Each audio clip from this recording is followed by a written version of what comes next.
देखिए बेटा, हम लोगों ने एक्सियल और लेटरल ओवरलैपिंग काउंट किए। एक्सियल ओवरलैपिंग से बेटा हम लोगों ने सिग्मा बॉन्ड बनाया और लेटरल ओवरलैपिंग से पाई बॉन्ड बनाया। अब देखिए बेटा, मैं जो आज का लेक्चर है इसमें एक्सियल और जो लेटरल ओवरलैपिंग है इसका हम लोग समरी ले लेते हैं, तो एक बार रिवाइज हो जाएगा, समरी ले लेंगे इसका, ठीक है ना।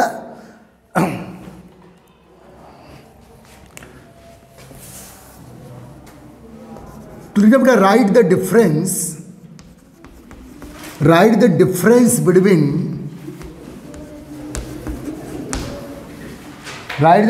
Between axial and lateral overlapping.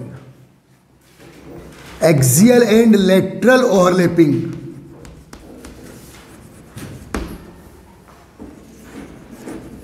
एक क्वेश्चन बना लीजिए बेटा, अच्छा क्वेश्चन है और एक नॉलेज वाला क्वेश्चन है, नॉलेजफुल क्वेश्चन है।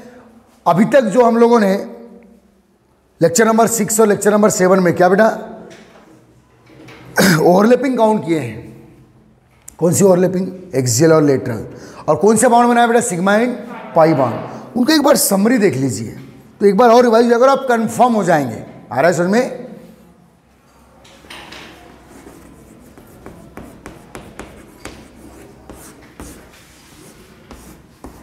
Right the difference between axial and lateral overlapping. तो आपसे पूछूंगा मैं, आपको जवाब देना है क्योंकि सभी चीज समझा दी गई है। तो बड़ा एक साइड आप एक्सियल ओवरलैपिंग काउंट कर लीजिए। ये डिफरेंस नहीं है, डिफरेंस के थ्रू हमारे एक्चुअल कॉन्सेप्ट और एक बार क्लियर हो जाएंगे। And lateral overlapping,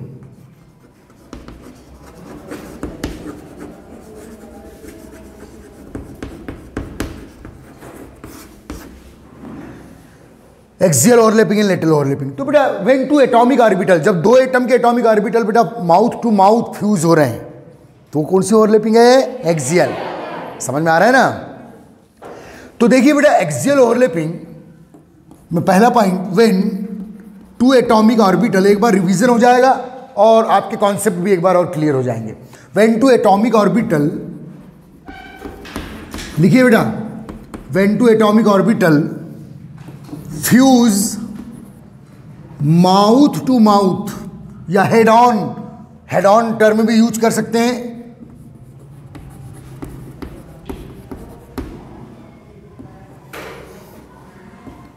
called axial overlapping. क्या ये पॉइंट आपको क्लियर है? ठीक है। तो बोले जो एटॉमिक ऑर्बिटल ओवरलैपिंग करेंगे वो कैसे होना चाहिए बेटा? अनपेयर्ड। कैसे होना चाहिए? और कहां के होना चाहिए? Valence shell, outer most shell के होना चाहिए। वैलेंस बॉन्ड थ्योरी चल रहा है हम लोगों का, ठीक है।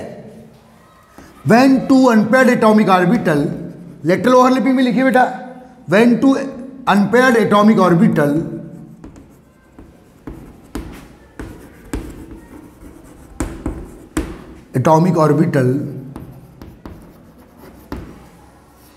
फ्यूज साइड वाइज, ऐसे फ्यूज हो रहे हैं बेटा ना, ऐसे फ्यूज हो रहे हैं, fuse side wise,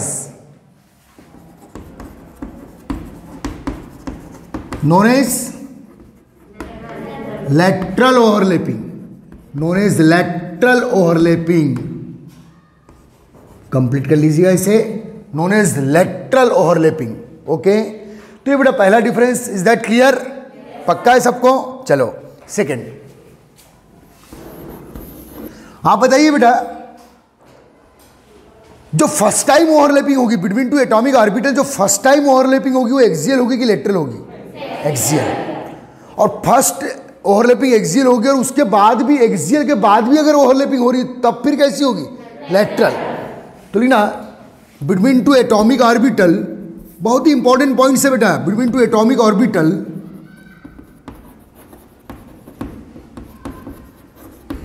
first overlapping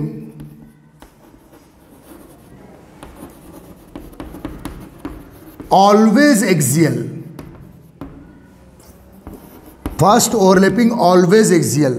second difference count करेंगे। और बेटा between two atomic orbital second and third overlapping, जो सेकेंड हो गया। और मैक्सिमम बेटा hello, between two atomic orbital maximum कितनी ओवरलैपिंग हो सकती है? 3। 3 ही हो सकती है। तो पहली कौन सी होगी? तो कौन सा बॉन्ड बनेगा? सिग्मा। अदर 2 कौन सी होगी? लेटरल। तो कौन सा बॉन्ड बनेगा? पाई। ये यूनिवर्सल रूल है केमिकल बाइंडिंग के, क्योंकि बेटा बिटवीन 2 एटम, कोई भी 2 एटम हो, इनके बिटवीन मैक्सिमम 3 बॉन्ड ही देखे गए। कितने बॉन्ड? अगर सिंगल बॉन्ड है बेटा तो सिग्मा बॉन्ड, अगर 2 एटम के बिटवीन डबल बॉन्ड है तो 1 सिग्मा और 1 पाई, और ट्रिपल बॉन्ड है तो 1 सिग्मा एंड 2 पाई। मीन्स जो फर्स्ट ओवरलैपिंग होगी वो एक्सियल होगी, फर्स्ट के बाद जो सेकेंड होगी वो लेटरल होगी, और फर्स्ट के बाद सेकेंड और थर्ड जो होगी वो भी लेटरल होगी। बिल्कुल क्लियर होना चाहिए। और एक बात सब लोग कान खोल के सुन लो, ऐसे कोई मॉलिक्यूल्स नहीं है बेटा, डाई एटॉमिक मॉलिक्यूल्स की बात कर रहा हूं मैं। Di, what you mean by di atomic molecule? जिनमें 2 एटम से बने मॉलिक्यूल मैक्सिमम 3 बॉन्ड से ही बाइंडेड हो सकते हैं। 4 बॉन्ड से आज तक कोई भी ऐसी स्पीसीज नहीं है, मीन्स मॉलिक्यूल, जिनमें बिटवीन 2 एटम क्या हो बेटा? 4 बॉन्ड। क्योंकि जैसे आप 4 बॉन्ड बनाने की कोशिश करेंगे तो बेटा इस एटम का न्यूक्लियस में पॉजिटिव चार्ज और इस एटम के न्यूक्लियस में भी, तो बेटा अगर आप 4 बॉन्ड बनाते तो एटम बहुत करीब आते हैं। एटम करीब आएंगे तो उनके न्यूक्लियस भी बहुत करीब आएंगे, तो उनके बीच में क्या होने लगता है बेटा? रिपल्सन, और एनर्जी फिर से बढ़ने लगती है। इसलिए मैक्सिमम कितने बॉन्ड बनाएंगे आप? 3 बॉन्ड। इस बात को याद रखना, पूरी केमिस्ट्री में बिटवीन 2 एटम मैक्सिमम 3 बॉन्ड ही बना सकते हैं, 1 सिग्मा एंड 2 पाई। कौन से बॉन्ड? कोवेलेंट। कौन से बॉन्ड बेटा? कोवेलेंट। समझ में आ रहा है? हम लोग कोवेलेंट बॉन्ड की थ्योरी पढ़ रहे हैं भाई, पता है आपको? तो यहां लिखिएगा between 2 atomic orbital, between 2 atomic orbital, the second and third overlapping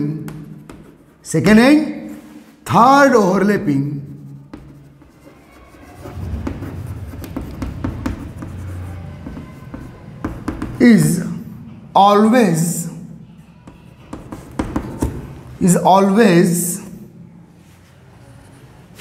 lateral overlapping।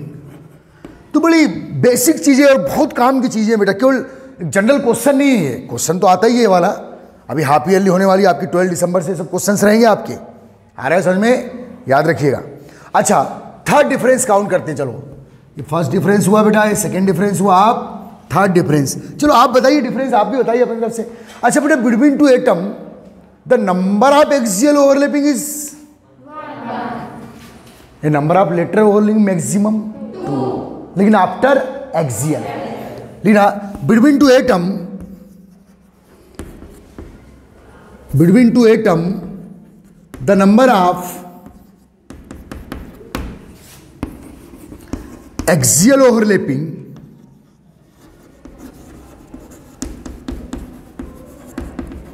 is maximum 1। याद रखिए बेटा, number of lateral overlapping maximum 2, very good. Number of lateral overlapping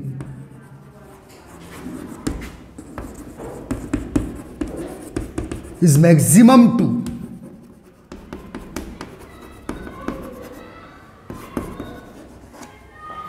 आ रहा है समझ में? तो पहली होगी तो एक्सियल होगी, और एक्सियल के नंबर कितने हो सकते हैं? 1। एक्सियल के बाद जो भी ओवरलैपिंग होगी वो लेटरल होगी, और उनके मैक्सिमम नंबर कितने हो सकते हैं? 2। आ रहा है समझ में? ये यूनिवर्सल बाइंडिंग के रूल्स है कोवेलेंट बाइंडिंग के, और ये हमेशा आपके दिमाग, केवल 11th के लिए नहीं है ये थ्योरी है, इस बात को याद रखना।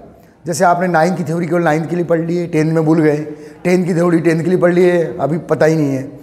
11th की थ्योरियों को पाल के रखना है। समझ में आ रहा है बेटा? अपनी लाइफ बनाना है तो 11th की थ्योरी जान है, चाहे फिजिक्स की हो, चाहे केमिस्ट्री हो, चाहे मैथ्स की हो, बायोलॉजी की हो, तब जाके आपको एग्जाम्स फाइट करेंगे। नीट है, मेडिकल है, IIT है, ठीक है? तो बेसिक पर पहले ध्यान दो, बेसिक आपका क्लियर होना चाहिए, और लापरवाही मत करो। कोरोना टाइम चले जाएगा बेटा, लेकिन थ्योरी भी चले जाएगी तो लफड़ा हो जाएगा। कोरोना टाइम में कोई स्कूल नहीं लग रहा है, लेकिन आप थ्योरी का लॉस क्यों कर रहे हैं? ईमानदारी से पूरे लेक्चर्स देखिए, 1 by 1 लेक्चर्स आपको दिए जा रहे हैं। और यूट्यूब पे जो लेक्चर्स है बेटा, एक बार समझ में नहीं आया दोबारा एक बार देख लिए, एक बार और देख लिए, एक बार, बहुत अच्छे आपके पास प्रॉस्पेरिटी है उसको देखने की। यार एक बार समझ में, एक बार और रिवाइज मान लीजिए। आ रहा समझ में? तो बेटा करना तो पड़ेगा, क्योंकि 11 का लॉस मतलब आपके लाइफ पे लॉस है। चलिए बेटा फोर्थ क्या दिमाग में आ रहा है? फोर्थ डिफरेंस में एक्सियल और लेटरल ओवरलैपिंग में फोर्थ डिफरेंस लिखना चाह रहा हूं।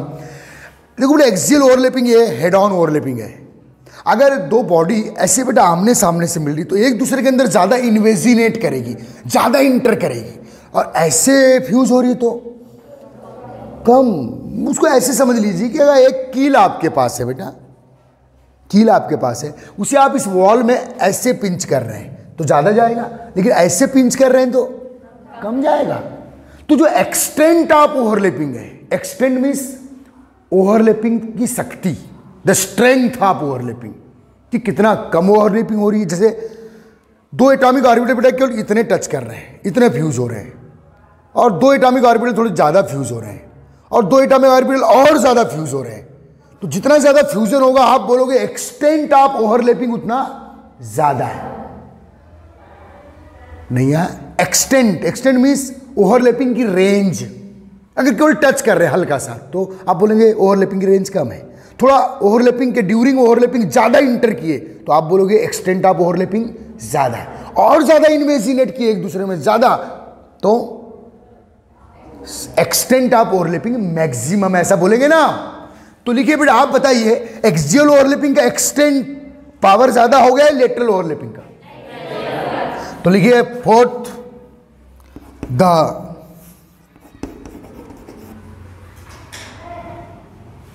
Axial overlapping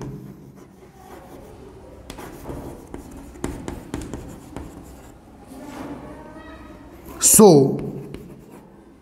axial overlapping is strong overlapping लिखना बेटा, स्ट्रॉन्ग ओवरलैपिंग।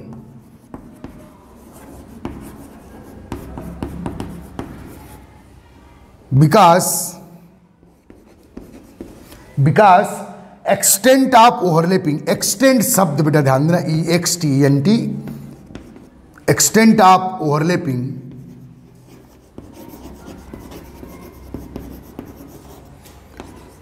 मैक्सिमम, और यहां लिखना बेटा the lateral overlapping, fifth fourth difference count कर रहे हैं बेटा, the lateral overlapping is week या लूज ओवरलैपिंग। बहुत इंपॉर्टेंट बॉन्ड है, वीक ओवरलैपिंग।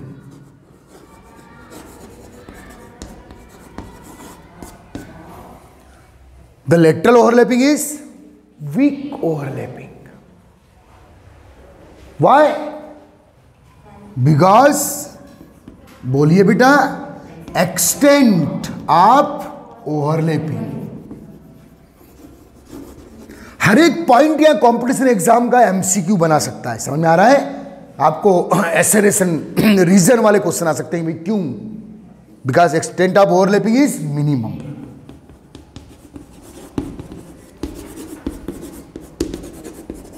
जल्दी लिखिए बेटा। चलो ये जो घर में देख रहे हैं ये फोर्थ पॉइंट को अभी तक काउंट कर लीजिए बेटा, और जितने ज्यादा डिफरेंस हम लोग एक्सियल और लेटरल ओवरलैपिंग में काउंट करेंगे उतने आपके कॉन्सेप्ट क्लियर होंगे। इसके पहले के 2 लेक्चर्स मैंने ओवरलैपिंग पे दिया हूं। आ रहा है समझ में? क्या आपको ये पूरे 4 पॉइंट्स क्लियर हुए? अरे दिल से पूछ, यस सर वाला सर तभी हिलाना जब खुद से पूछना कि मुझे क्लियर हुआ या नहीं। और ये फिजिक्स में भी करना है आपको, केमिस्ट्री में भी करना है आपको, मैथ्स में भी करना है।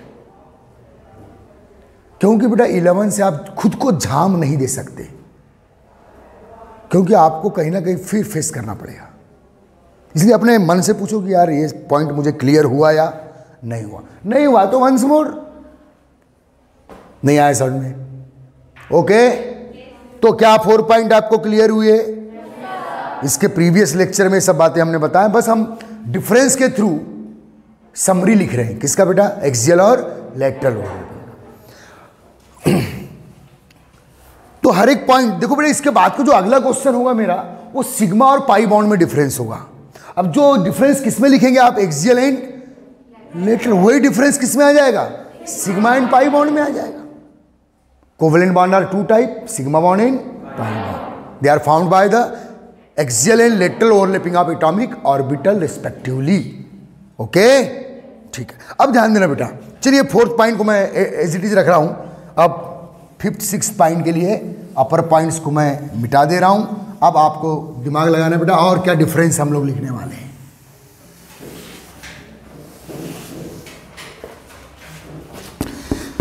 तो बेटा ये the axial overlapping is strong, the lateral overlapping is week. इसका मतलब अब एक्सियल और लेटरल ओवरलैपिंग है। एक्सियल ओवरलैपिंग में कौन सा बॉन्ड बन रहा है बेटा? सिग्मा। लेटरल ओवरलैपिंग में कौन सा बॉन्ड बन रहा है? पाई। तो बेटा फिफ्थ डिफरेंस लिख लीजिए आप। इन एक्सियल ओवरलैपिंग, यही लिख दे रहे, चले इसी में काउंट कर लेता हूं। In axial overlapping, yes, sigma bond, यह है बेटा सिग्मा बॉन्ड फॉर्म। बताइए आपको ये बात, sigma bond form. In lateral overlapping, pi bond form. और हर एक पॉइंट जो लिखते हो खुद से पूछना है कि यार ये पॉइंट मुझे क्लियर हुआ या नहीं हुआ है। आ रहा है समझ में? अब देखिए बेटा ध्यान देना, जब मैं एक्सियल ओवरलैपिंग का डेमोन्स्ट्रेशन दे रहा था आपको, SS, SP and first PP, तीन टाइप की ओवरलैपिंग एक्सियल है। सेकेंड और थर्ड पीपी लेटरल है, पीडी लेटरल है, और अगर डीडी हो रही है बेटा, अगर क्या हो रही है तो भी लेटरल है। आ रहा है समझ में? तो पीडी और डीडी ओवरलैपिंग आपको पॉली एटॉमिक मॉलिक्यूल में मिलेगी। कहां मिलेगी? तो वो अभी मॉलिक्यूल पढ़ेंगे हम लोग। अभी तो किस पर बात कर रहे हैं हम लोग? डाई एटॉमिक मॉलिक्यूल्स पर बात कर रहे हैं। अब मेरी बात समझना, देखिए बेटा जब टू एटॉमिक ऑर्बिटल, चाहे वो एसएस हो चाहे वो एसपी हो, जब ये बेटा axial overlapping, mouth to mouth overlapping कर रहे हो, तो ये क्या है बेटा? Nuclear axis. तो जो सिग्मा बॉन्ड बनेगा वो पर्टिकुलर किस पे बनेगा बेटा? न्यूक्लियर एक्सिस पर। जो सिग्मा बॉन्ड बनेगा वो पर्टिकुलर किस पे बनेगा? न्यूक्लियर एक्सिस पर। सिग्मा बॉन्ड में जो इलेक्ट्रॉन की डेंसिटी होगी, इलेक्ट्रॉन जो वेव फॉर्म में, वो पर्टिकुलर किस पर होगी? मैक्सिमम न्यूक्लियर एक्सिस पर। और जो लेटरल ओवरलैपिंग होती है, ये सब करवा चुका हूं मैं आपको, एक बार डिफरेंस लिखने के लिए याद दिला रहा हूं। जो लेटरल ओवरलैपिंग होती है बेटा, जैसे सेकेंड एंड थर्ड पीपी, तो आफ्टर ओवरलैपिंग ये क्या है बेटा? Nuclear axis. तो जो इलेक्ट्रॉन डेंसिटी है, यहां कौन सा बॉन्ड बनने वाला है बेटा? Pi bond. पाई बॉन्ड में जो पाई बॉन्ड का इलेक्ट्रॉन डेंसिटी है, न्यूक्लियर एक्सिस के पार्शियली ऊपर मिलेगा और पार्शियली नीचे मिलेगा। तो न्यूक्लियर एक्सिस पर इलेक्ट्रॉन डेंसिटी क्या मिलेगी? जीरो, क्योंकि इलेक्ट्रॉन डेंस वाले जो प्रोबेबल एरिया है, इलेक्ट्रॉन डेंसिटी वाले जो एरिया है वो एक्सिस के ऊपर मिलेंगे और एक्सिस के नीचे मिलेंगे। तो देखिए आप जो नए आते हैं हर दिन, पुराना लेक्चर देख के आइए, तब ये न्यू लेक्चर्स में और मजा आएगा आपको। याद रखना बेटा, 11th 12th की जो फिजिक्स केमिस्ट्री की थ्योरियां हैं, कल की थ्योरियां आज के पीरियड पर डिपेंड करती है। आज का पीरियड क्लियर है, नेक्स्ट पीरियड क्लियर होगा, फिर नेक्स्ट पीरियड क्लियर होगा। ऐसे बीच में आके कभी भी बैठ जाओगे तो आपको डिप्रेशन ही होने वाला है, कुछ समझ में नहीं आएगा, तो आपका कॉन्फिडेंस लूज हो जाएगा। इसलिए हमेशा पुराना लेक्चर एक बार रिवाइज करके नया लेक्चर देखिए, क्योंकि हम लोग थ्योरी कंटिन्यूस पढ़ा रहे हैं, इसके बाद ये, इसके बाद ये, इसके बाद ये, क्योंकि एक रूल है उसका, एक सिस्टमेटिक वे है, मैनेजमेंट है उसका। और जितना मैनेजमेंट स्टडी करोगे 11th और 12th में, उतना आपकी लाइफ ज़्यादा गोल के करीब होगी। आ रहा है समझ में? ठीक है, तो ध्यान दीजिए बेटा मैं क्या लिखवाने वाला हूं। अगला डिफरेंस, तो एक्सियल ओवरलैपिंग में क्या आपको, और ये देखो बेटा ये न्यूक्लियर एक्सिस है, इसी को क्या लिखवाया बेटा मैंने? Nodal plane. क्या होता है नोडल प्लेन? जिस पर इलेक्ट्रॉन डेंसिटी जीरो होती है, यह है बेटा नोडल प्लेन, या नोडल एक्सिस में भी आप यूज कर सकते हैं। तो क्या नोडल प्लेन आपको एक्सियल ओवरलैपिंग में मिलने वाला है या लेटरल ओवरलैपिंग में मिलने वाला? क्योंकि बेटा यहां न्यूक्लियर एक्सिस पर ऐसा कोई एरिया, ऐसा कोई जोन नहीं है जहां इलेक्ट्रॉन डेंसिटी जीरो। यहां तो न्यूक्लियर एक्सिस पे मैक्सिमम इलेक्ट्रॉन डेंसिटी है भाई। तो लिखना नेक्स्ट पॉइंट, ये फिफ्थ के बाद सिक्स पॉइंट लिखना बेटा। बेटा एक मिनट, एक चीज और समझा दे रहा हूं मैं यहां, क्योंकि स्ट्रक्चर बना हुआ है। देखिए बेटा, दो कंचे खेले आपने, कंचे खेले, दो कंचे ऐसे टकरा रहे हैं।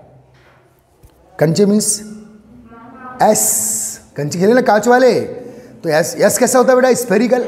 या जो भी चीज आमने सामने से टकराई तो एक रिजल्टेंट मिलेगा या नहीं मिलेगा? अरे मिलेगा या नहीं मिलेगा? दो चीज ऐसे टकरा रही है तो उसका रिजल्टेंट मिलेगा या नहीं मिलेगा?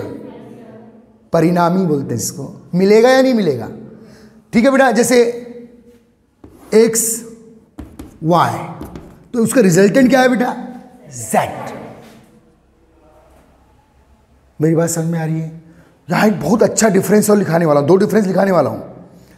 तो बोले एक्स और वाई अगर ऐसे, एक्स डायरेक्शन है, वाई डायरेक्शन है, ऐसे टकरा रहे हैं तो रिजल्टेंट क्या मिलेगा? जेड।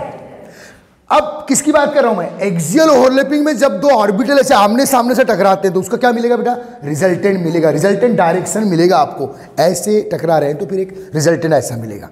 जैसे दो कंचे आमने सामने टकरा रहे हैं तो एक रिजल्टेंट डायरेक्शन में जाएंगे आफ्टर कोलिजन, जाएंगे नहीं जाएंगे। लेकिन दो बॉडी ऐसी टकरा रही है, देखो ऐसे टकरा रहे, और ऐसा कोलिजन होना मीन्स, ऐसा फ्यूजन होना मीन्स कौन सा बेटा? Pi bond. अगर लेटरल ओवरलैपिंग हो रही है बेटा, क्या हो रही है? अच्छे समझना इस पॉइंट को, क्या हो रही है? लेटरल ओवरलैपिंग, तो आपको यह रिजल्टेंट जीरो मिलेगा। देखो ऐसे कर लेते हैं, देखिए बेटा यहां ये दो फ्यूजन कर रहे हैं, ऐसे करके तो रिजल्टेंट ऐसे मिलेगा। और यहां क्या है बेटा? इलेक्ट्रॉन डेंसिटी एक्सिस के ऊपर, पार्शियल हाफ एक्सिस के ऊपर है और पार्शियल हाफ एक्सिस के, तो यहां रिजल्टेंट डायरेक्शन क्या हो गया? जीरो। आपने वेक्टर पढ़े हो? इलेक्ट्रॉन डेंसिटी की बात, यहां रिजल्टेंट इलेक्ट्रॉन डेंसिटी का डायरेक्शन आएगा। क्या आएगा बेटा? जब दो ऑर्बिटल्स यहां कोलिजन करेंगे, फ्यूजन करेंगे, ओवरलैपिंग करेंगे आमने सामने से, तो आपको एक रिजल्टेंट डायरेक्शन मिलेगा। किसका? इलेक्ट्रॉन क्लाउड का। मैं कई तरह से इसको बता सकता हूं, लेकिन जब आप लेटरल ओवरलैपिंग कर रहे हैं तो बेटा पार्शियली किधर मिल रहा है? ऊपर, और पार्शियली कहां मिल रहा है? क्या? Electron cloud. तो ये, और एक मिनट, दो बॉडी ऐसे बेटा, ये डायरेक्शन है, ये डायरेक्शन है, ये डायरेक्शन लेते हैं हम लोग, तो ये डायरेक्शन से डायरेक्शन या फ्यूज हो रहा है क्या? लेकिन दो बॉडी ऐसी आ रही है, देखिए, तो डायरेक्शन से डायरेक्शन क्या हो रहा है? फ्यूज हो रहा है, तो एक रिजल्टेंट डायरेक्शन मिलेगा। आपको कई तरह से समझा रहा हूं मैं। दो बॉडी डायरेक्शन से डायरेक्शन कोलिजन कर रही है तो एक क्या मिलेगा बेटा? Resultant direction. लेकिन यहां डायरेक्शन से डायरेक्शन टकरा रहे हैं क्या? अरे तो पैरेलल है ना बेटा ऐसे। देखो ये एक्स ऑर्बिटल हो गया फॉर एग्जांपल, ये भी एक्स हो गया, तो यह रिजल्टेंट नहीं मिलने वाला है। नहीं आया समझ में? अरे यहां पैरेलल है ना, दोनों डायरेक्शन, रिजल्टेंट नहीं मिलने वाला यहां, क्योंकि यहां डायरेक्शन से डायरेक्शन का कोई कोलिजन, ये भाई डायरेक्शन ये ले रहा हूं ना बेटा मैं। अब जैसे ये ले रहा हूं मैं, एक मिनट, ये देखो, ये पी ऑर्बिटल के ऐसे डायरेक्शन से, तो यहां डायरेक्शन से डायरेक्शन का कोलिजन है, तो आफ्टर कोलिजन आपको डायरेक्शन मिलेगा।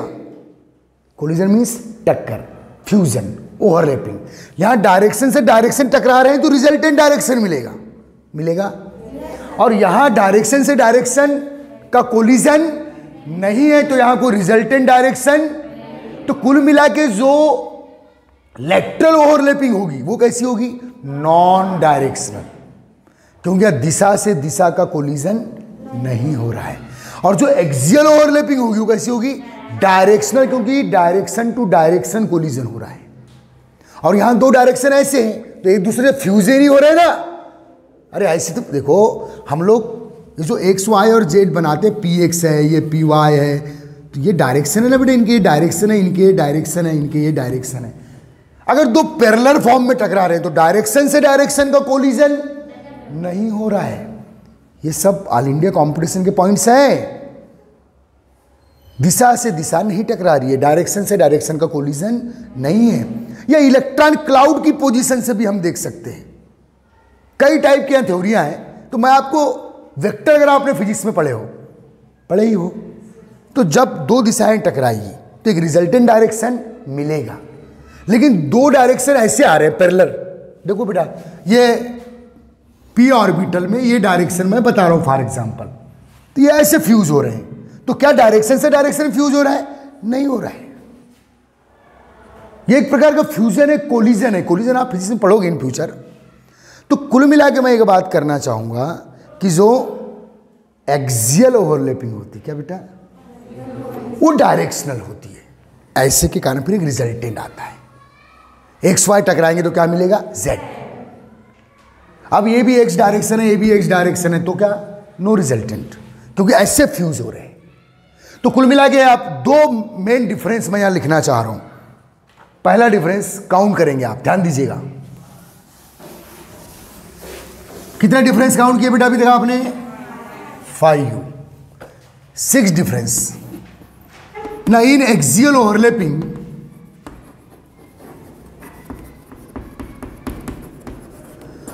नोडल प्लेन, यस बोलिए, प्रेजेंट या एब्सेंट? अभी समझा है, absent. Nodal plane is absent या not obtain in lateral overlapping. Lateral overlapping nodal plane obtain कहां, किस पर नोडल प्लेन मिल रहा है? At nuclear axis. क्यों? न्यूक्लियर एक्सिस पर कोई इलेक्ट्रॉन डेंसिटी नहीं, एक्सिस के ऊपर है और एक्सिस के नीचे है। Obtain at nuclear axis.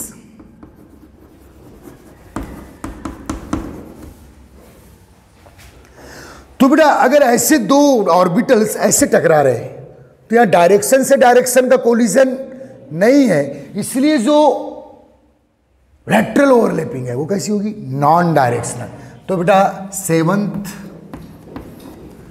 Lateral overlapping is non direction.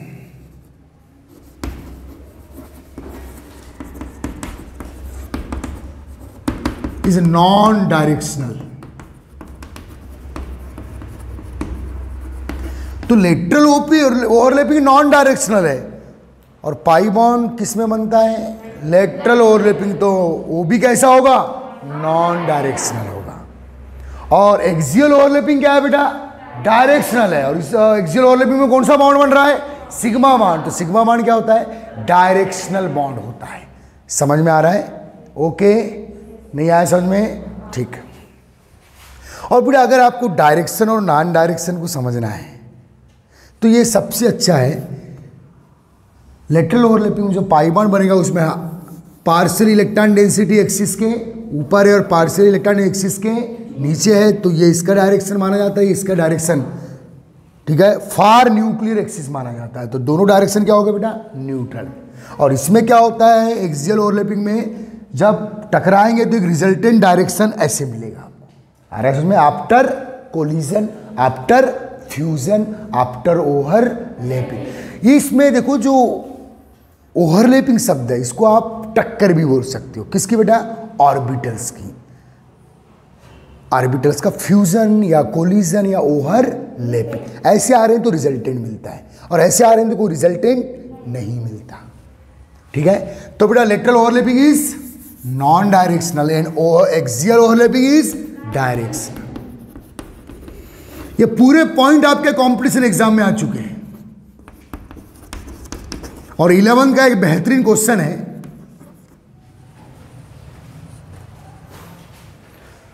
तो 7 पॉइंट आपने काउंट किए। अब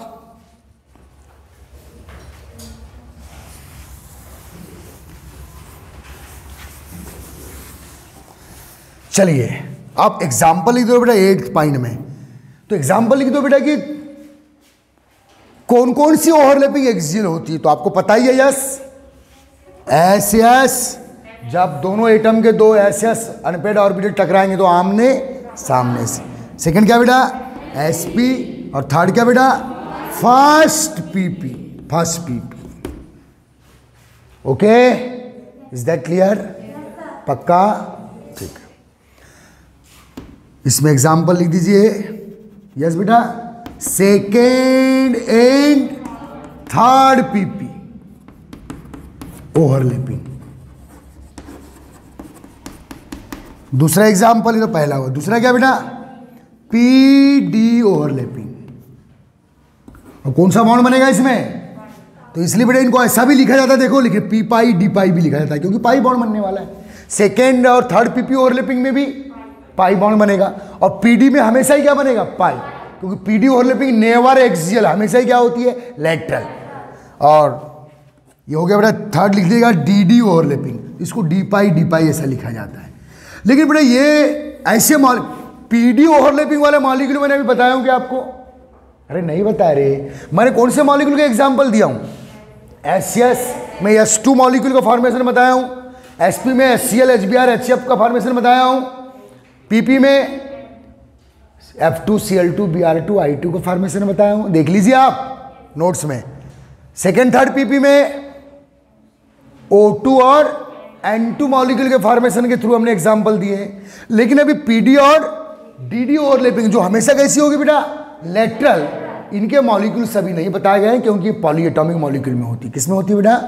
तो जब हम पॉलीएटॉमिक मॉलिक्यूल पढ़ेंगे तो हाइब्रिडाइजेशन काउंट करना पड़ेगा, क्योंकि डाई एटॉमिक मॉलिक्यूल में हाइब्रिडाइजेशन की जरूरत, डायरेक्ट ओवरलैपिंग या बाइंडिंग हो रही है। 6, 7, 8 पॉइंट मैंने लास्ट में बताया था वैलेंस बॉन्ड थ्योरी में। ठीक है, ठीक है। तो चलो बेटा, तो second third PP overlapping always कैसी होगी? लेटरल। एक एटम का पी ऑर्बिटल दूसरे एटम का डी ऑर्बिटल की ओवरलैपिंग भी लेटरल, एक एटम का डी और सेकेंड एटम का डी के बिटवीन भी ओवरलैपिंग भी लेटरल। कौन सा बॉन्ड बनेगा बेटा? Pi bond. इसलिए इनको लिखने का तरीका क्या होता है? पी पाई या पी पाई डी पाई डी पाई डी पाई। और सेकेंड थर्ड है तो भी क्या बोलोगे आप? पी पाई। और फर्स्ट पीपी है तो क्या बोलोगे? P sigma. समझ में आ रहा है? तो ये लिखने के तरीके हैं, समझ में आ रहा है? तो बेटा अच्छे चेक कर लो। ये क्या काउंट किया बेटा हम लोगों ने? द डिफरेंस बिटवीन,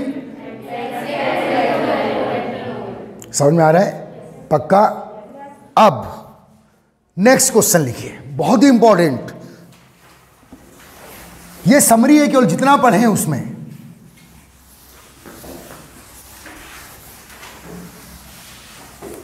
अगला क्वेश्चन लिखिए बेटा, right the difference between sigma and pi bond. Most important each point competition exam का अच्छे क्वेश्चन रहे हैं, कॉन्सेप्ट भी क्लियर होते हैं बेटा। सिग्मा एंड पाई बॉन्ड में डिफरेंस,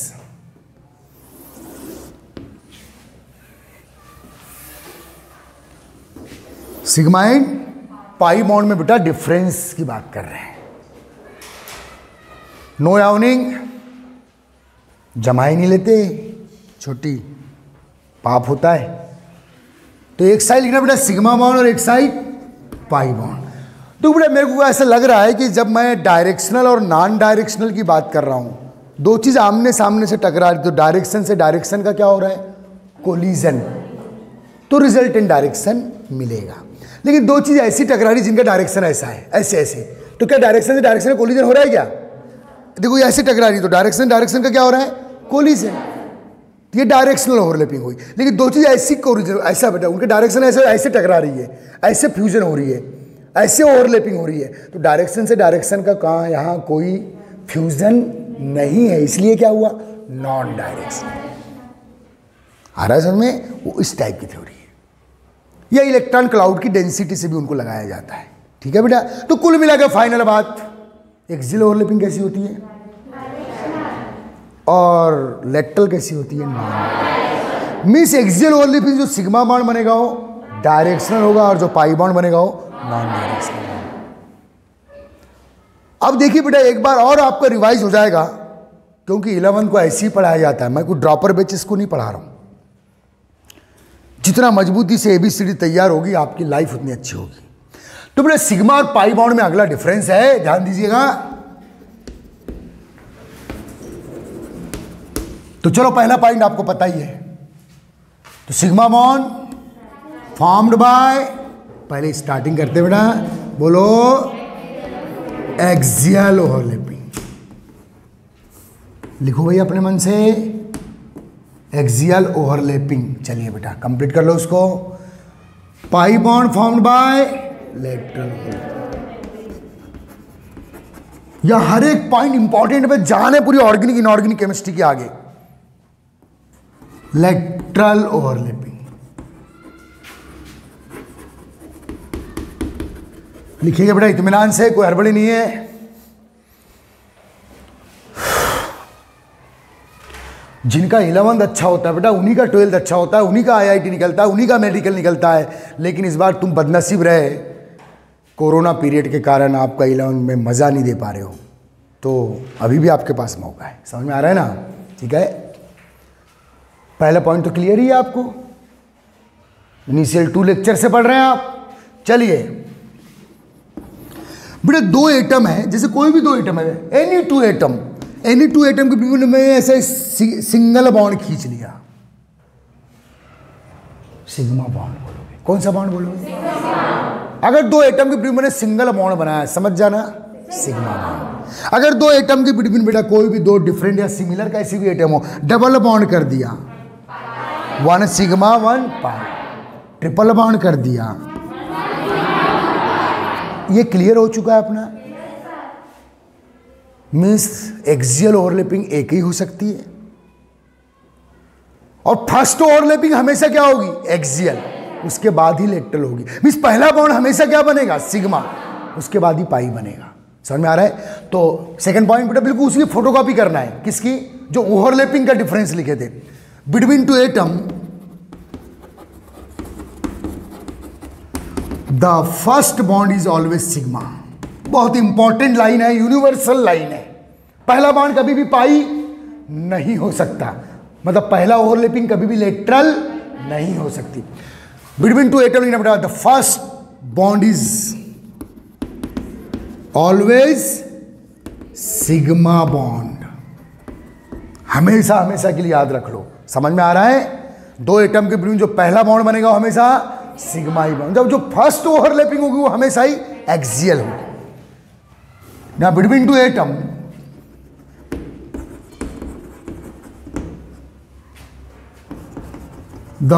between 2 atom बोल रहा हूं बेटा, the second and third bond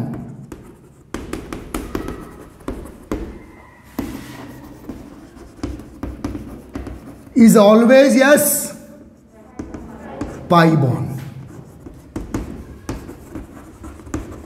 इसका मतलब जब 2 एटम बेटा बाइंडिंग करते हैं तो पहली ओवरलैपिंग एक्सियल होगी, और सेकेंड होने के चांस है तो लेटरल होगी, थर्ड होने के चांस है तो लेटरल होगी।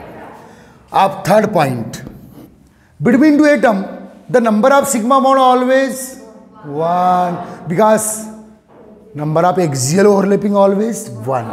क्या बेटा? Between 2 atom the number of sigma bond is maximum 1, maximum 1,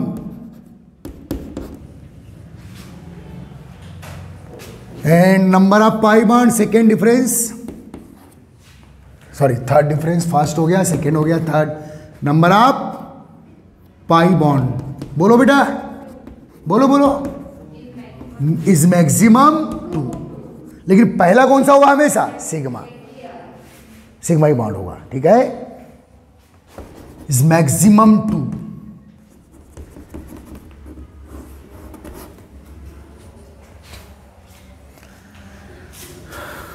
अच्छा आप बताइए, एक्सियल ओवरलैपिंग ज्यादा स्ट्रांग है कि लेटरल ओवरलैपिंग? तो sigma bond is strong bond. लिखना बेटा,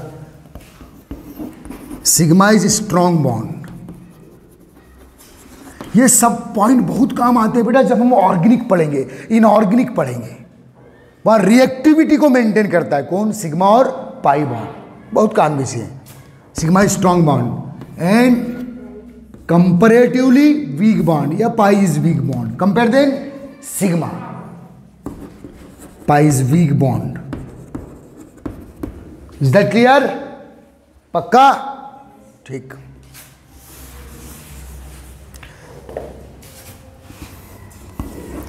तो बेटे सिग्मा स्ट्रांग बॉन्ड है, पाई वीक बॉन्ड है। कहां से आई है? क्योंकि एक्सियल ओवरलैपिंग स्ट्रांग ओवरलैपिंग और lateral overlapping weak overlapping. Sigma is important, तो कई बार कॉम्पिटिशन एग्जाम में आ चुका क्वेश्चन है। कैसा बेटा? डायरेक्शनल बॉन्ड, क्योंकि डायरेक्शन से डायरेक्शन का कोलिजन है तो एक रिजल्टेंट डायरेक्शन मिलेगा। आए लेकिन लेटरल ओवरलैपिंग में डायरेक्शन से डायरेक्शन फ्यूज नहीं होते। ओके, सिंपल वे में समझा रहा हूं। तो बेटा sigma is directional bond, pi is non directional bond.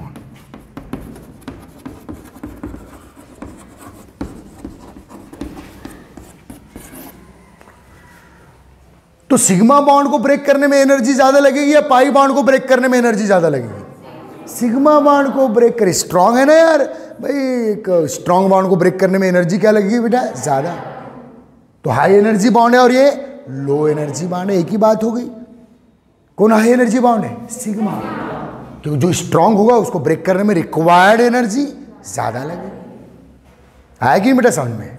Clear है? चलो और कुछ बातें करें। अच्छा ये बताइए, इस थ्योरी को मैं समझा चुका हूं इसके प्रीवियस लेक्चर में।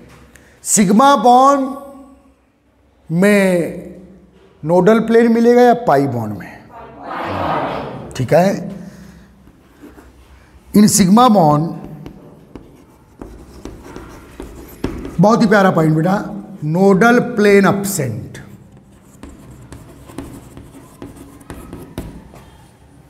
ठीक है। In pi bond one nodal plane present. किस पर? At nuclear axis. किस पर बेटा? At nuclear axis. In pi bond one nodal plane present plus anti लिख रहा हूं बेटा, एट न्यूक्लियर एक्सिस। चलो 7 पॉइंट। अच्छा बेटा, न्यूक्लियर एक्सिस पर इलेक्ट्रॉन डेंसिटी सिग्मा बॉन्ड में ज्यादा है कि पाई बॉन्ड में ज्यादा है? न्यूक्लियर एक्सिस पर इलेक्ट्रॉन डेंसिटी सिग्मा बॉन्ड में ज्यादा है कि पाई बॉन्ड में ज्यादा है? पाई बॉन्ड में तो न्यूक्लियर एक्सिस पर इलेक्ट्रॉन डेंसिटी 0 है, उसी को तो नोडल प्लेन बोले। आए कंफर्म? ठीक है। नहीं बेटा, इन सिग्मा बॉन्ड, बहुत प्यारा पॉइंट, कॉम्पिटिशन में आ चुके हैं सब point. 8 nuclear axis maximum electron density, maximum electron density obtain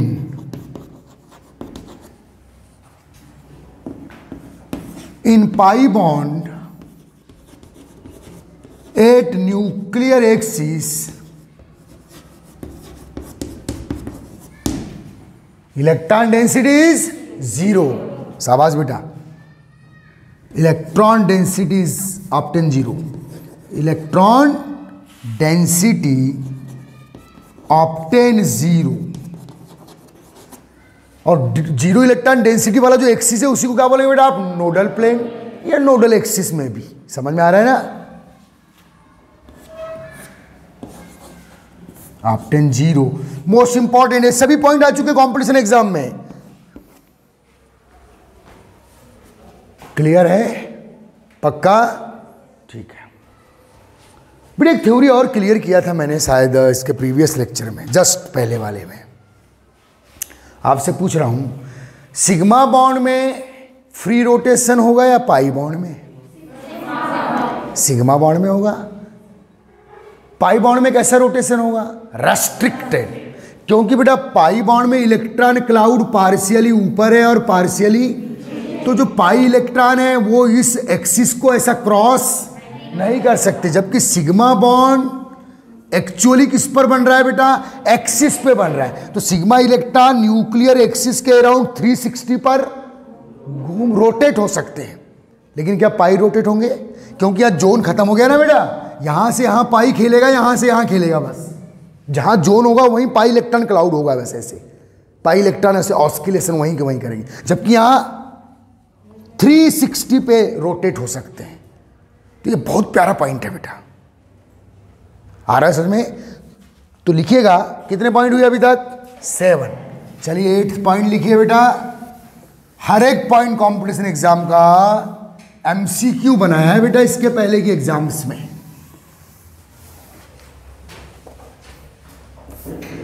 और याद रखना 11th की थ्योरियां हम लोग केमिस्ट्री को जानने के लिए पढ़ते हैं, क्योंकि 11th की केमिस्ट्री ही फिर 12th की केमिस्ट्री है।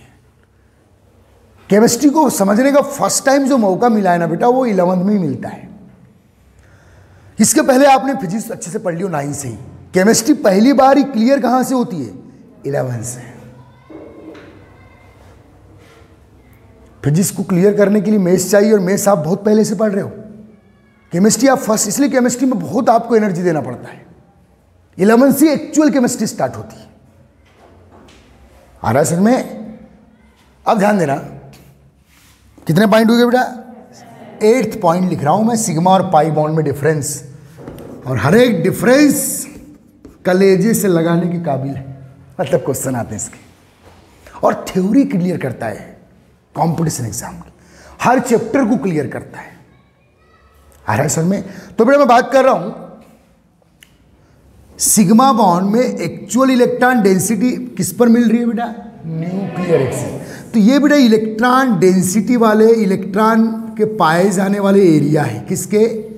Sigma electron. अरे बॉन्ड में इलेक्ट्रॉन ही होते ना भाई, सिग्मा इलेक्ट्रॉन। तो ये इलेक्ट्रॉन बेटा ऐसे घूम सकते हैं किस पर? Around the axis. इसको क्या बोलते हैं? Free rotation. क्या बोलते हैं बेटा? तो लिखिएगा sigma electron so free rotation.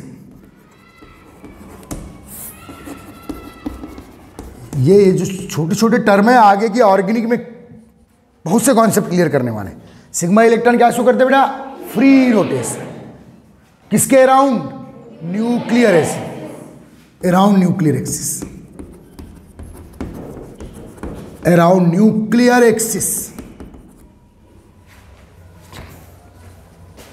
आ रहा है समझ में?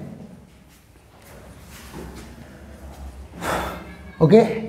और इन्हें बेटा pi bond are pi electron, क्योंकि बॉन्ड में इलेक्ट्रॉन होते हैं। बॉन्ड में एक्चुअली होते क्या है? अरे जिसमें ये बॉन्ड बनाया बेटी, ए के बीच में ये बॉन्ड, ये एक्चुअल बॉन्ड किसके बिटवीन है? ये ए एटम का इलेक्ट्रॉन, ये दूसरे एटम का इलेक्ट्रॉन। और सिंगल बॉन्ड बनाया तो कौन सा बॉन्ड है? सिग्मा। ओके गाइस, समझ में आ रहा है? तो ध्यान दें बेटा, पाई बॉन्ड या पाई इलेक्ट्रॉन। सो बोलो बेटा, रेस्ट्रिक्टेड रोटेशन, बहुत important term. Restricted rotation. Okay, कितने पॉइंट हुए बेटा? 8 पॉइंट। और ये ओनली नॉट फॉर 11, पूरी केमिस्ट्री की एबीसीडी फंडामेंटल नॉलेज है। तब जाके केमिस्ट्री में आपको मजा आता है इन फ्यूचर। आगे बेटा अब ध्यान दो, चलो अभी एक पॉइंट और बताऊंगा मैं। 8 पॉइंट तक डिफरेंस लिखा आपने सब लोगों ने? यस। अब ध्यान दे बेटा, चलो मैं ऐसे कुछ बता रहा हूं यहां।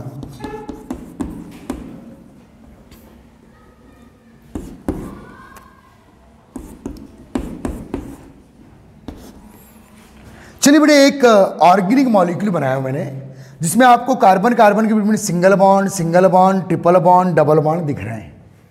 तो इस मॉलिक्यूल में how many sigma and how many pi bond है? ये सिग्मा, डबल बॉन्ड में एक सिग्मा एक पाई होता है बेटा। डबल बॉन्ड में एक सिग्मा एक पाई। सिंगल बॉन्ड है यहाँ कैसे काउंट करते हैं सीख लो, बहुत काम आने वाला है।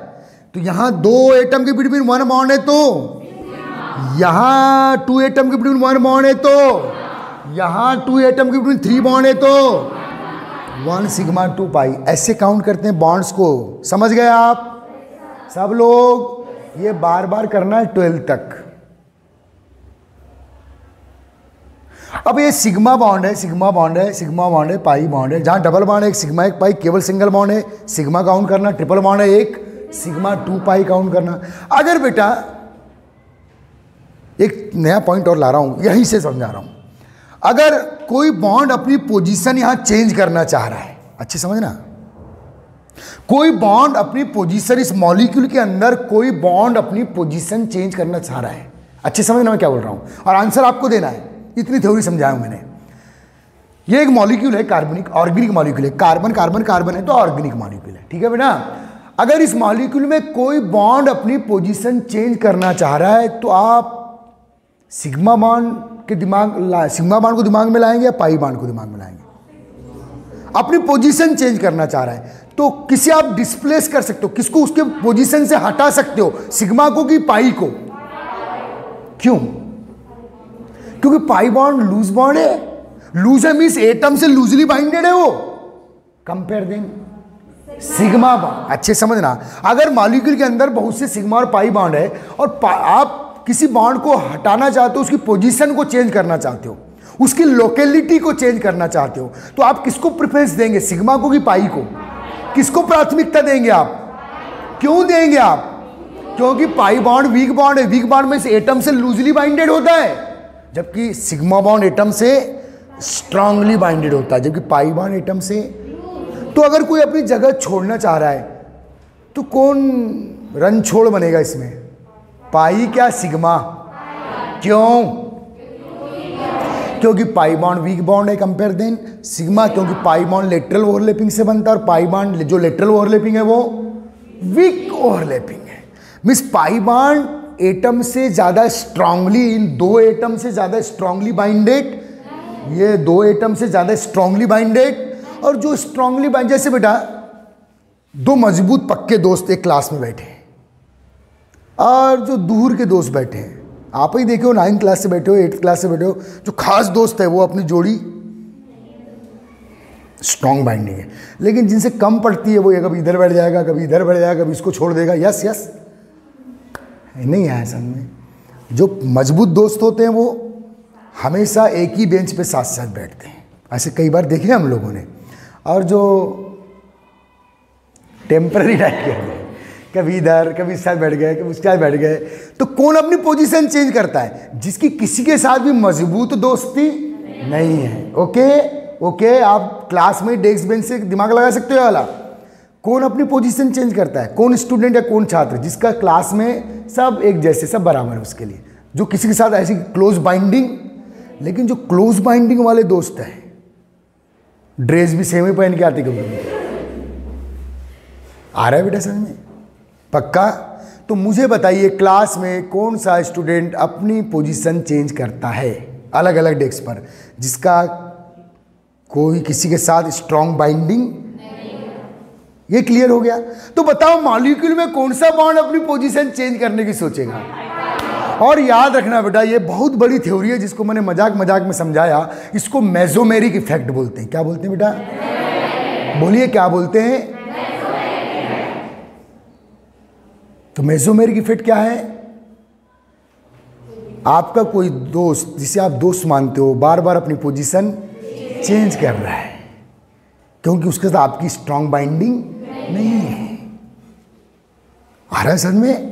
तो बताइए मेसोमेरिक इफेक्ट मॉलिक्यूल में इधर से उधर जंप करने का खेल किसका है, पाई बॉन्ड का कि सिग्मा बॉन्ड का? यस, लिखो बेटा नेक्स्ट पॉइंट, बहुत काम की चीज है बेटा। हाँ बस हो गया एक लाइन, ठीक है बस हो गया। 9th पॉइंट लिख देना बेटा। Okay, sigma bond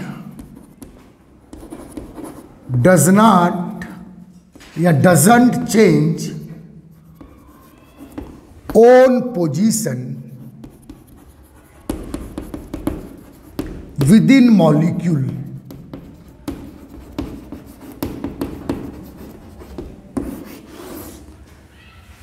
sigma bond doesn't change own position within molecule.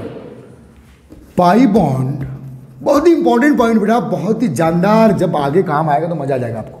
Pi bond change own position, अपनी पोजीशन को चेंज करता है बेटा, ठीक है बेटा। जब कोई अपनी पोजीशन को चेंज करता है तो इसी को बोलते हैं डीलोकेलाइजेशन। डीलोकेलाइजेशन लोकेलिटी को चेंज करना, डिस्प्लेसमेंट भी बोल सकते हैं आप। बस बेटा एक मिनट, क्या है? Pi bond change on position called delocalisation. Delocalisation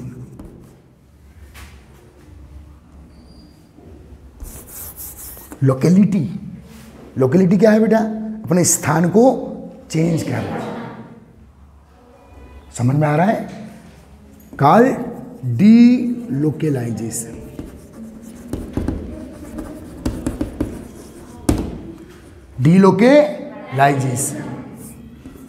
delocalisation of, बोलिए, pi bond. This also called, बस हो गया बेटा,